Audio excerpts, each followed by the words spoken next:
In my first month on YouTube, we made fun of my attempt to learn how to vlog. We explored 100 reasons why love is the only resolution. We examined seasonal traditions in Italy, and we even had a sit down about the medical decisions surrounding my cancer saga. I survived YouTube.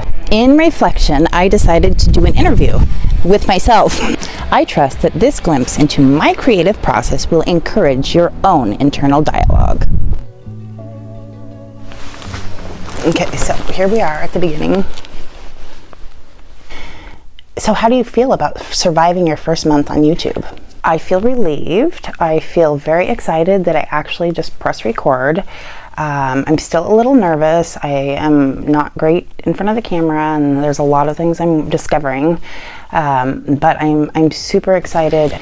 So what motivated you to start a channel? I first started my YouTube channel actually back in 2007, 2009, something, with my children's homework assignment. And so that's how the initial channel started. And I just kind of left it there thinking I was going to do something with it.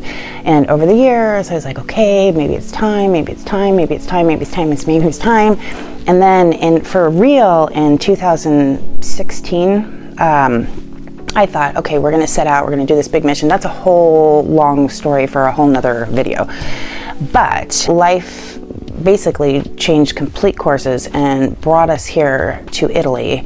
And then the lockdowns hit. And during the pandemic, again, I thought, you know, maybe it really, really, really is time. Maybe this is the sign I've been waiting for all along. So I spoke to my husband. Then, of course, things took another turn. I just decided that I needed to start where I'm at with what I have, and because tomorrow's not promised, and it's time. It's time to actually make the changes that are going to bring us to where we want to be. And so I did it. It took me like a year of chickening out. Eventually I got the courage, and here I am, still kind of, shaky, but a month. I survived a month. What is your inspiration? As long as I can remember, I had this thing inside of me compelling me to run around and ask everybody, what's your thing? What's your thing? Do you have a thing? Do you need a thing? Everybody needs a thing. What's your thing? And to find your thing. And it's a matter of just really tapping into the seeking and the inspiring, and hopefully encouraging others to tap into theirs. My inspiration boils down to the idea that we're all just humans here on this planet, just trying to figure out how to survive. And the objective is to create a life worth sharing. As a new creator of YouTube, I would presume that you must be a consumer. Do you have any favorite YouTubers or genres that you watch? Yes, I am an avid consumer of YouTube, and I enjoy many, many YouTubers, which I can get into a whole tirade on all of the amazing, wonderful forces that are out there. And actually, I do watch many genres. I learn a lot of the YouTube growth stuff. That's helped me a lot. Things on the arts and humanities, of course, amazing artists out there. The self-improvement, discovery, well-being, a lot of the van life and the travel adventure. Then I have, with my affinity for social justice, I do dabble a lot in watching the true crime. Okay, what is the best YouTube advice you have received? Oh my gosh, there's been so much. I've been watching so many of these amazing YouTubers that have just paved the way and have so much advice. There's a lot. I could probably do a whole thing on the different taglines and but I think one that, of course, the first one is you got to just press record, because that's what got me over the hump. That was like the hardest thing, really, the absolute hardest thing to do. And now it's the follow through on that. So that's like one of the top. But I really have this affinity for, they talk about the chocolate covered carrot. And to me, I'm still stuck, until I find my footing, and it's all about the carrot, the inspiration, the do good things and all that kind of stuff. And it's just not like chocolatey and sweet enough for a lot of people to consume it. So ultimately, that's what I want to do, is I want to make it a little bit more palatable or broadly appealing, but still with that message. And as cheesy as it may be, I like that feeling that I get at the end of many stories, that it's kind of like the deeper version of that like silly, you know, cookie cutter Christmas movie where there's like the happy ending and you just get that ha ha ha. I could go into all kinds of lists of all the different advice. There's production, there's planning, there's script writing, there's all this whole movement about the commercialism of it, like the making your thumbnails and titles and like you're doing an advertisement or something. And so, you know, I know those are important, but as a little bit of an artistic, like rebellious type, I'm still like, there's so many other things that I'm dividing my attentions on that I trust it'll all come together in the end. What equipment are you using? Oh my gosh. I'm currently using mostly the most economical things you can imagine, or like hand-me-downs. So I've got an old iPhone 8. I have like the laptop PC. It's just a, you know, economic version, and then a Chromebook I use for all my like notes and scripting and all that kind of stuff. And then I have for an extra device for camera, I use just an affordable Samsung Android. And so trying to get it to all work together and transfer files with just a serious Wi-Fi issue, and you know, all the wires of these little lav mics and things that I haven't seemed to be able to figure out how to work. It's been interesting, but really, like I say, there's so many different aspects that I'm working to pull together that having the amazing equipment, I'm not even really to the point where I could take full advantage of it. So I'm happy with what I have, and I look forward to improving. Is there any equipment that you would like to obtain? There is definitely equipment that I would like to obtain. Ultimately, I just really like the streamlined, the compatibility. I'm not set on a specific brand at the moment. I value different aspects of different brands and different equipment. But the portability factor and the versatility factor, those are the main ones. And right now, I just don't have a full enough grasp on the specs or the capacity that I really need. I know that I need a heavy editing program and something that will run that, but I don't want a big behemoth. I would ideally I love Google, so I would love it if Chrome had a processor that was heavy enough to do some sophisticated things, and as far as editing, and also I hear that the iPad Pro is really awesome for the graphics, which could completely revolutionize some of my artwork. But I'd love to be able to compile all that into the little like portable Chromebooky feeling that you can, with the touch screen that you can flip over and turn into a tablet. And so when you need to type, you can type. And then of course, I would love to, there's the different apps and programs. Like I would love to have some editing software and some different subscriptions might be useful. And then just for like some real action and some versatility of doing some special effects, like a Insta360 or something would probably do great for underwater and for really off-road and some trippy shots. For now, like I say, I'm just going along with what I have and looking forward to, come what may. Do you have a content creation method to the madness? At the moment, I am still in the experimental phase.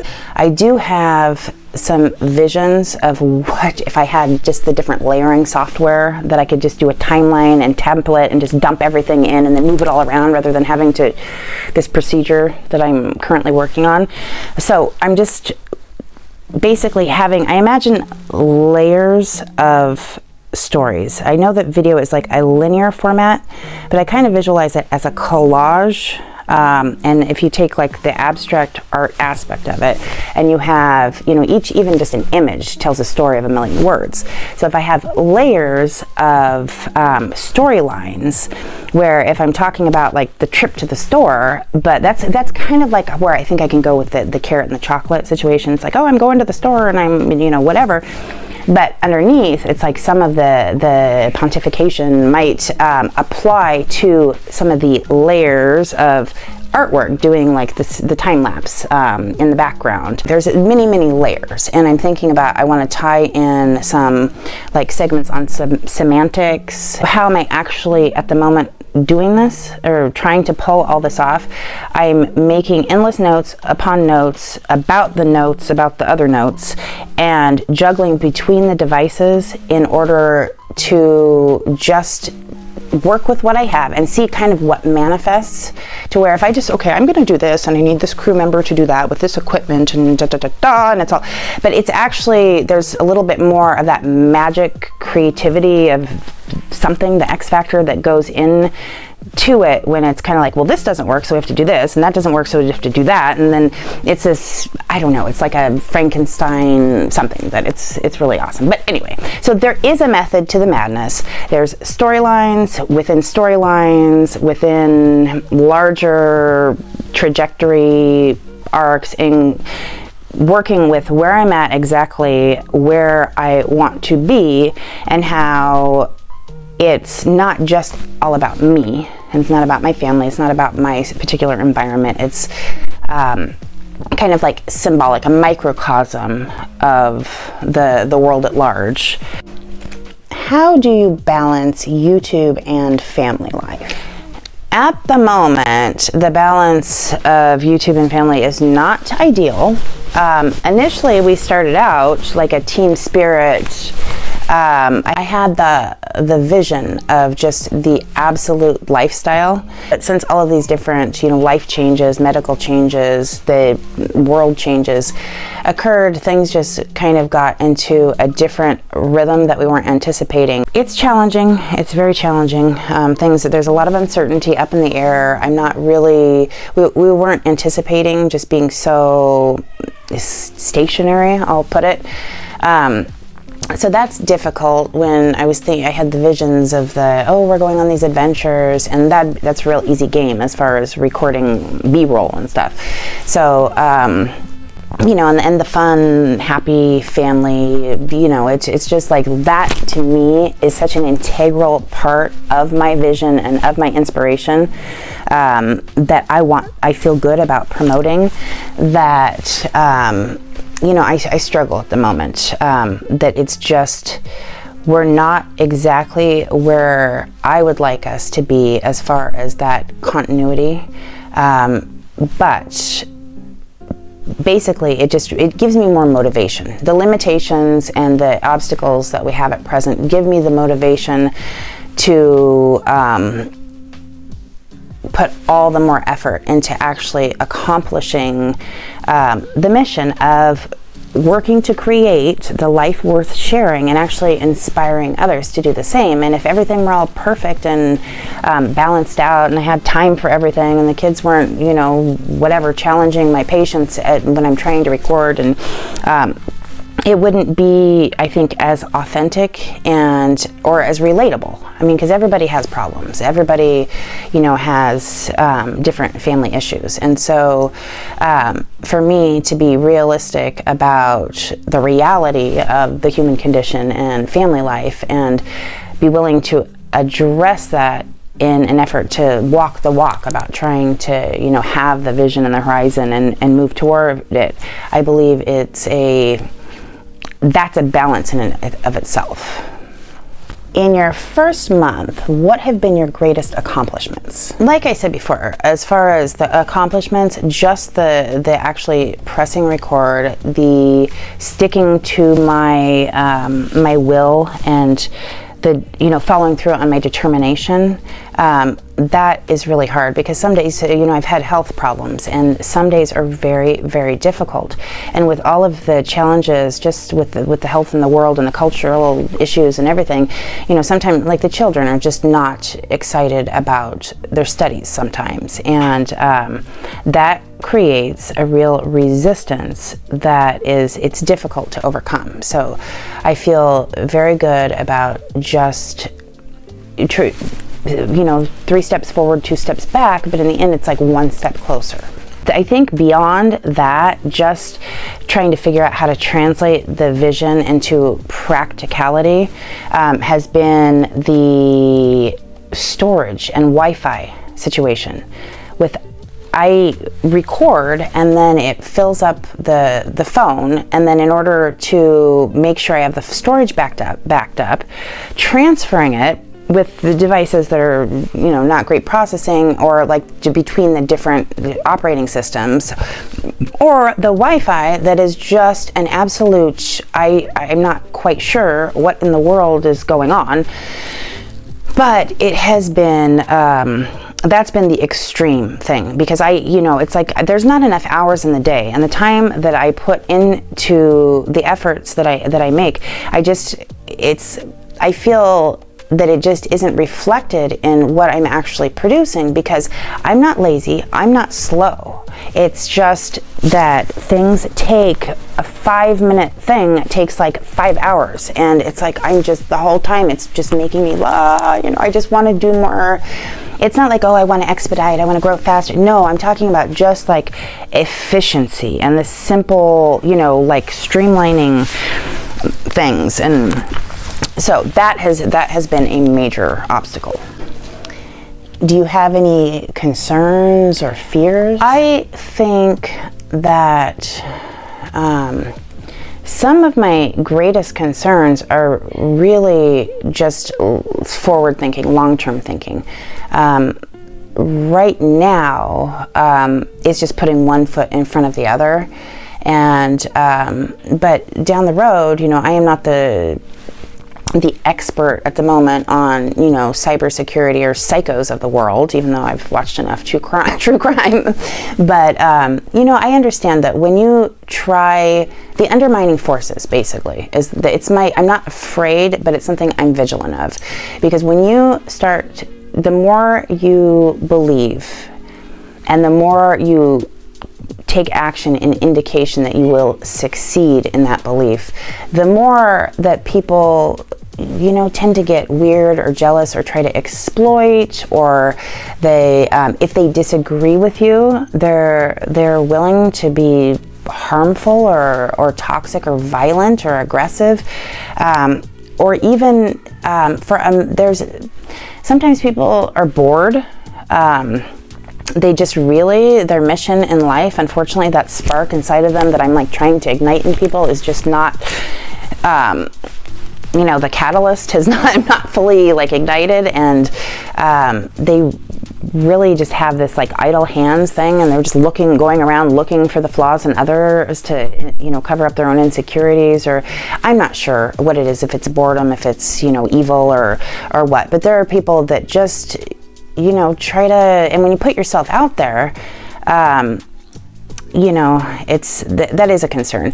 And then the other thing too is that people that maybe they're not, just crazy psycho, like stalker, violent, volatile people like that, but they can be a threat in another way, is if people are threatened by your ideas or just your willingness to think in general a little bit broader, or be more accepting of other people's opinions.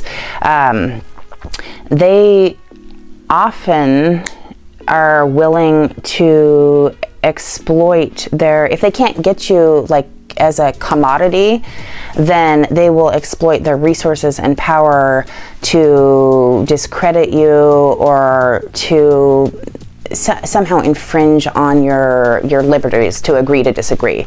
And that is one of the things in the world that I feel is sad. It's a real concern. I'm not fearful of it, but I am definitely mindful that I want to be spreading light and not inadvertently instigating someone's serious issues. And the greatest lesson that you've learned in your first month on YouTube? Oh my gosh, I have learned so much. I've learned so much. But one of the greatest things I've learned is how much I don't know and how far I have to go. What a long way I have to go to actually even gain the knowledge that I need to be able to apply some of these things, and just all the different things that there are out there to discover. So specifically, I have learned a lot about that things are not always as easy as they look. We tend to take a lot of things for granted. You know, the capacity of certain devices is actually like far greater than, you know, one might think. I have learned the importance of lighting and audio, which obviously I still am not putting all my emphasis on, because there's so many different aspects in the creative process that if I were to just obsess on one thing, then I would not be able. So I'm trying to like progress like this, like a little bit, you know, at a time. And but anyway, yeah, so what I don't know is basically what I've learned. All that I have to learn is what I've basically learned. Now, down to the meat of the analytics. How do you feel, or do you even have a feeling about the analytics? Well, like I was saying, one of the things that I know I don't know enough about is the analytics. It's like learning a whole nother language. And I'm lucky to just be able to navigate posting, and maybe I haven't even managed to do pinned comments or been able to, I don't know, there's the optimization it eludes me. And I'm hardly getting any views at the moment because it takes time, you know, and that's one thing. It's like there is like, oh, I post a video and I get this like little like rush of like, okay, well, what does it mean in the analytics that I don't understand? I'm thinking, well, maybe somebody saw it or commented or something, and it's like I'm not seeing much movement, but in a way, it's like a relief. In a way, I'm going, okay, well, look, 50 million people aren't watching this, like every, you know, mess up and every like, okay, it's not perfect, I'm just gonna, you know, go to the next thing, and so it takes a little bit of pressure off, but it's definitely something that that will evolve, and that, you know, down the road I'm probably gonna need a little bit of investment in understanding, but I don't know. My mission and vision are not all about the, you know, subscriber numbers and about, you know, analytics. I would like to be able to be monetized. I would like that freedom, you know, it's if this is the platform that I'm working on that I believe in, I want to be able to take full advantage of it. But other than that, you know, it's not an ego boost to get a, you know, and I'm sure there's probably eventually when people start commenting, there'll probably be some, you know, ugly comments and stuff. But what I do understand is apparently that it tells the algorithm that, you know, people are engaging with the content. So, you know, I would prefer like positive engagement, but anyway, yeah, so at the moment, all I know about the algorithm is like I'm not there yet, you know, to do a deep dive into. I have a couple, like, I don't know, 1,000 clicks or something, and like, I don't know, a couple watch hours, and it's, you know, a couple subscribers, which I'm very thankful for. I'm very thankful for the subscribers. So after your first month on YouTube, have your channel goals changed at all for this year? Okay, so after my first month on YouTube, the goals that I have for the channel for this year they're not really solid, because I feel like there's just not enough foundation. It would be great if I could do like a video a week. I would like to find a balance of kind of like the sweet spot as far as how long the video should be, because then it'd be easier for me to kind of come up with a formatting that is compatible for the production, you know, with what I want to say, what's really going on, and like how to actually bring it to life. I mean, like the first one that I did, making fun of myself learning how to vlog for the very first time, was like an hour long, and it's like nobody's going to sit through that. So it tells like YouTube, apparently, back to the analytics, that nobody wants to watch my stuff. And so I'm like, well, yeah, I don't know. Plus it's really long and really hard, and you know, I don't know how sustainable it is. That's the thing, is my goal is basically to learn enough, get enough analytics of my own to be able to understand what is going to be sustainable. The focus I need to have right now is just to stay disciplined, keep going, and then basically build a self-assessment tool for the channel. But like a 1 video a week, and then, you know, shorts, of course. I started, actually, that was one of the accomplishments. I threw out a couple shorts, and so I'm not sure how I feel, if that's because I've never done TikTok. I haven't done Instagram Reels or any of that. So, and I really love YouTube. I want to put my energy into YouTube, especially now that they have the community tab, which is really cool, because that's like the Facebook kind of thing which I haven't been doing even. So it's like kind of all in one place, and then like the going live, which is one thing that like I could see for the future. This year, for this moment, I need to be concentrating on just getting a sense of the method to the madness and what it actually takes to continuously improve a little bit on the production, to be able to say what I want to say, to hopefully reach the people that I am meant to reach, and have an assessment tool to be able to know how to package it. And I'm not talking in glossy clickbait. I'm talking about in whether it's people that want, just like the quick hit affirmation of the day, or if it's like let's do a whole mantra, thing and sit for an hour, or anyway. So that's what I'm looking forward to for this year, is just kind of getting some data. And what are the greatest changes that you foresee in the overall evolution of your channel? Art as a community service is like pretty much a big philosophy of mine. So to be able to start throwing out some little PSAs in the content would be really cool. Eventually, I might actually do a little bit more aesthetically pleasing or approachable work, and even translate that into, I understand that there could be a demand for people of the creative mind, but they're just like, what is she doing? What is this, stuff? That I could try to reach them where they're at with some like paint with me DIY, more aesthetically pleasing, like home decor, journaling highlights, or some things like that. Live streams, I think, are a little bit down the road, because with the tech that I have at the moment and just my confidence level, I have that little beacon. Like I want to think about going there, but if I'm going to plan for this and I'm going to plan for that, it's just too much. So ultimately, I want to be a little bit more mobile. I probably add a little bit more of the experience and atmosphere reviews in a way that people would appreciate, or that would benefit them. How would you define your brand?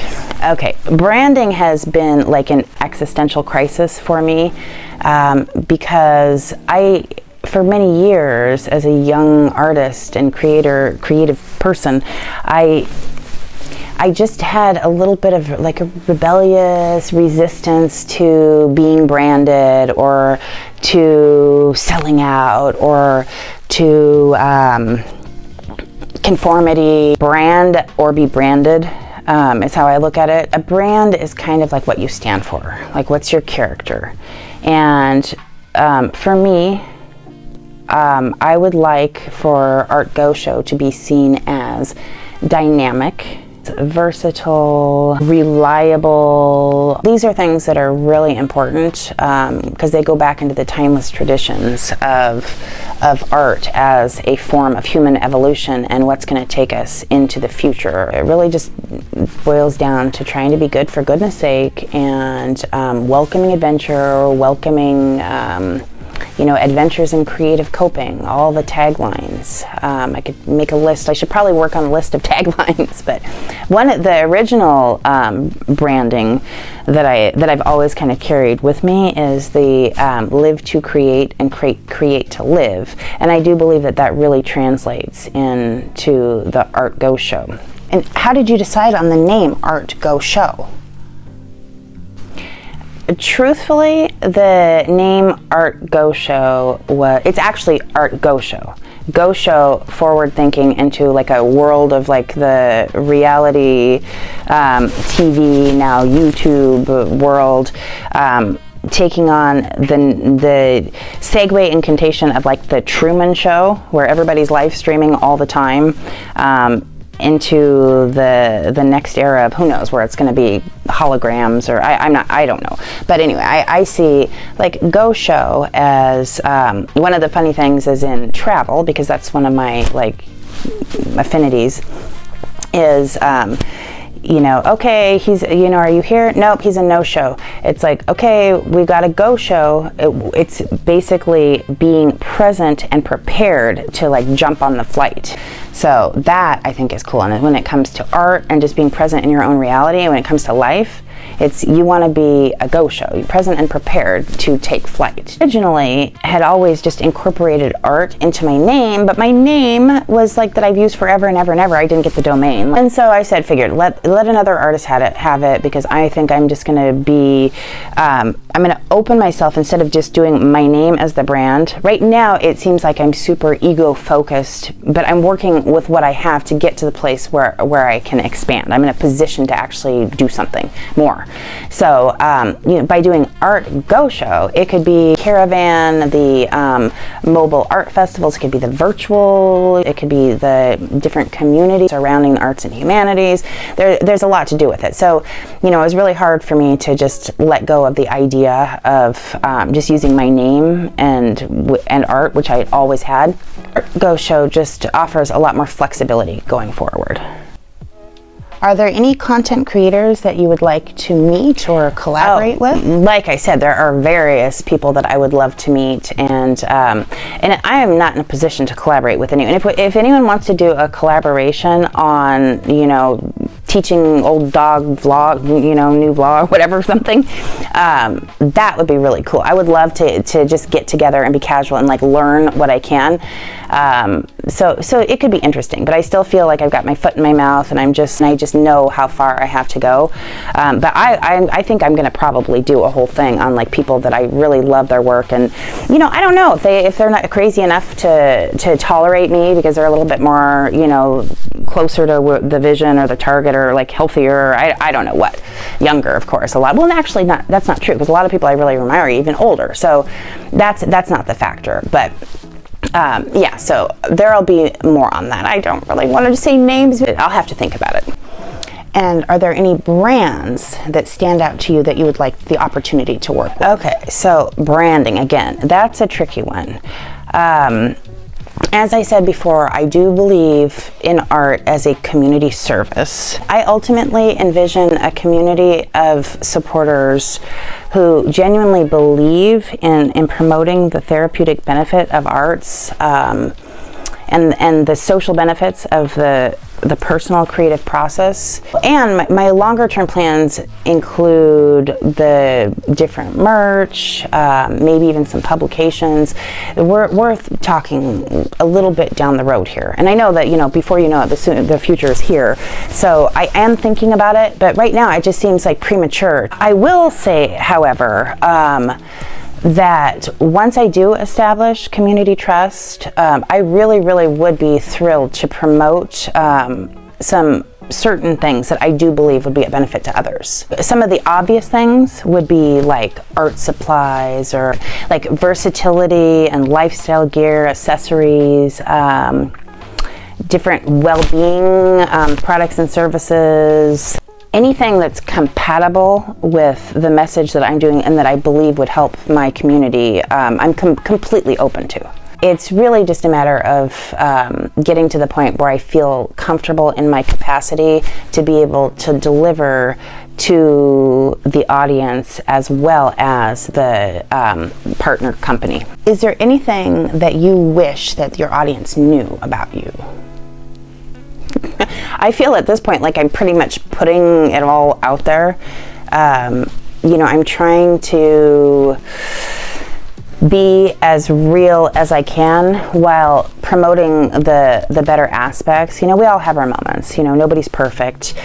So, you know, it's difficult to, I don't want to feel like a hypocrite because I'm not like, okay, let's go zoom in on the trash can or something like that. But I do want to say, I would like to say that I'm being since I'm determined and I'm present and I'm deliberate and loving and kind and determined to try to embody that spirit of working for myself and with my children, to try to inspire them to work toward being there. This is what I tell them.